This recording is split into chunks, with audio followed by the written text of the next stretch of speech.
Olá, queridos amigos, tudo bom? Bem-vindos aí a mais um estudo da lição.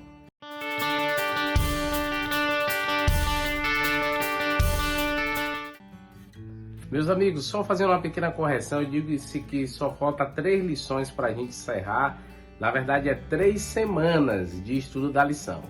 Então, a gente está na lição número 10, aí falta a 11 e a 12 para a gente aí chegar à 13ª, tá certo? Que aí a gente vai encerrar, né? Então, aí a gente conta 10, 11, 12 e 13. Então, se a gente for olhar bem, contando é 3 com a dessa semana, 4 semanas, né? Então não é só 3 lições, são 4 semanas ainda para a gente finalizar. Então ainda tem aí um mês, né? O mês de junho todo para a gente estudar a lição. Então tem bastante coisa para a gente aprender, que é Tiago capítulo 5 todo aí que a gente está estudando. E nessa semana a gente está estudando Tiago capítulo 5 do verso 1 ao 6. Então a gente sempre faz a leitura dos versos na lição de sábado, domingo e segunda.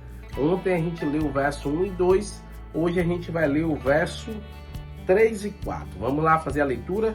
O verso 3 diz: o vosso ouro e a vossa prata foram gastos de ferrugem, e a sua ferrugem há de ser por testemunho contra vós mesmos, e há de devorar como fogo as vossas carnes. Tesouros acumulaste nos últimos dias.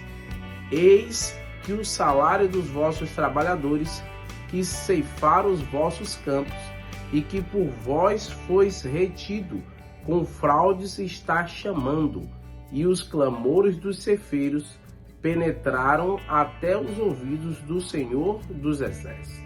Esse texto é bem interessante. A gente durante a semana vai entender melhor durante essa semana o significado desse texto. A lição de hoje ainda é uma introdução sobre a temática aí em relação aos perigos da riqueza, porque toca no assunto do jovem rico. E aí nos dá até, né, o título é: o que você faz com o que tem? Porque começa a nos ajudar a entender que o problema não está com o dinheiro em si, mas o uso que a gente faz dele. Olha, por exemplo, o jovem rico. O problema dele não foi o dinheiro, mas era que ele era muito apegado às riquezas. Ele foi lá e disse a Jesus, né, que ele guardava os mandamentos e o que é que ele tinha que fazer para realmente ser puro, ser correto. Jesus disse que era para ele fazer o quê? Largar tudo e segui-lo.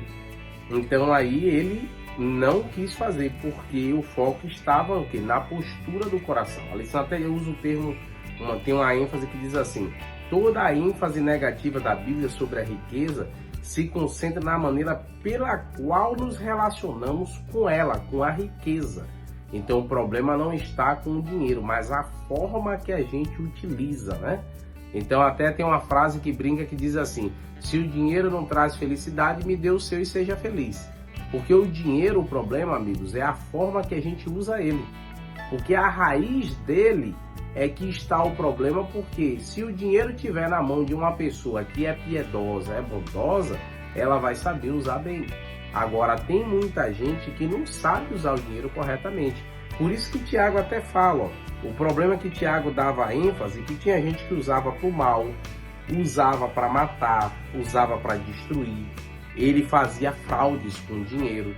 Então, assim, tem gente que para conseguir mais dinheiro faz o mal com ele. Então só nega imposto. Olha, por exemplo, a gente fala que eu vou ficar pagando imposto. Amigo, o imposto é uma forma como o governo utiliza de maneira correta de tirar de quem tem mais e ajudar quem tem menos. Era para ser assim. Era para ser um bem comum administrando isso. Então, assim, hospitais, tudo isso era para ser de quê? De imposto. Era para ser regido com isso. Então, uma pessoa que compra muito, ela paga muito imposto. Então, quem tem mais condições, compra um carro mais caro, ele pagou mais imposto. Em outras palavras, ele ajudou mais a sociedade. Era essa para ser a lógica. Mas aí acaba que o que acontece? O erro não está em quem comprou mais caro e deu mais imposto. Muitas das vezes o erro está em quem está administrando esse imposto. Então, aí eu não vou ficar aqui discutindo questões de administração do dinheiro. O problema está em como a gente agora está administrando as nossas riquezas. Porque a avaliação dessa semana foi da mesma forma que Tiago nos levou a pensar, de maneira individual. Hoje você pode ser uma pessoa que não tem muita condição financeira, mas amanhã você pode ter. Lembra que a Bíblia diz, ser fiel no pouco, sobre o muito que vos colocareis. A reflexão sobre o dinheiro é algo que a gente tem que fazer, tendo muito ou tendo pouco, porque Deus vai dando oportunidades e essas oportunidades que a gente tem que saber o que falar. Olha, por exemplo, eu como pastor, eu sou uma pessoa que tem um pouco recurso, mas eu lido com gente que tem pouco e lido com gente que tem muito. E às vezes tem pessoas que vêm nos perguntar o que fazer, como pode ajudar. Então eu tenho que ter uma concepção correta do dinheiro. Uma para não usufruir das pessoas, não acabar exagerando. Olha, por exemplo, quando a Bíblia diz que é para a gente contribuir proporcionalmente, não pode uma pessoa rica, a gente vai pedir uma doação, aí chega lá o pobrezinho, doa 50 reais. A gente espera que uma pessoa que tem condições doe o quê? 50 reais também? Não, a gente espera que ele doe mais, porque ele tem mais condições. Era para ser assim, logicamente. Mas tem gente que é egoísta, tem gente que ele pensa que a parte dele é doar igual a todo mundo. Querido, não é assim. Se Deus tem te abençoado mais, deveria você doar mais. Agora isso é questão de você aprender mais da palavra e você está se envolvendo mais na missão. Então, Tiago não poupa palavras ao repreender os ricos que estão entre os leitores. Continuando com foco nas ações, ele apresenta maneiras específicas pelos quais os ricos muitas vezes falham em viver de acordo com os padrões de amor. Então, amigos, quem mais doa é quem mais ama. Então aprenda sobre isso e na lição dessa semana vamos aprender como utilizar as riquezas, os valores e ser uma bênção na vida de outros, tá certo? Fica conosco aí no estudo dessa semana, vai ser ótimo, não perde nenhum dia, todos os dias às 8 horas a gente está aqui com vocês. Oremos então. Querido Deus, ó Pai, nos ajuda no estudo dessa semana, no nome de Cristo Jesus. Amém, Senhor. Um abraço, queridos. Tchau, tchau.